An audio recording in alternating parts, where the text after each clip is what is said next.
Hello everyone and welcome to another video. The map is an often overlooked feature of the game that doesn't seem to be all that useful. However, there is one situation where it can actually help save your park rating in a pinch. First things first, when you open the map you are greeted by a colorful map showing your park.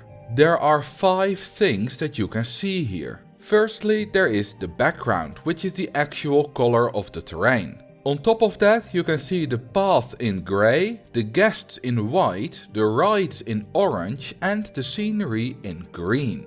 Just this view isn't particularly useful, as just zooming out already gives you a good look at what your park looks like, but it does look quite nice. There is also a second, different view, which is a bit more useful. Here you can only see your rides, with the actual rides being red and the stalls each being a different color depending on their type. You can also see the trains of the rides in a lighter red, which is cool, but the stalls are probably more useful. It allows you to easily see where your stalls are and whether there are any areas where you don't have any stalls yet. You can clearly see my little food courts all over the park, and you might notice that there isn't one on the right side of the park. This view allows me to easily see that so that I can build more stalls where necessary. There is one more thing that maps can do, and it is the situation I was talking about at the start of the video. Let's say your park rating suddenly goes down a lot. You've discovered that this happened because quite a few guests are lost, which most likely happened because you accidentally trapped them somewhere. After scanning the park you can't find where they are, so your park rating keeps being terrible.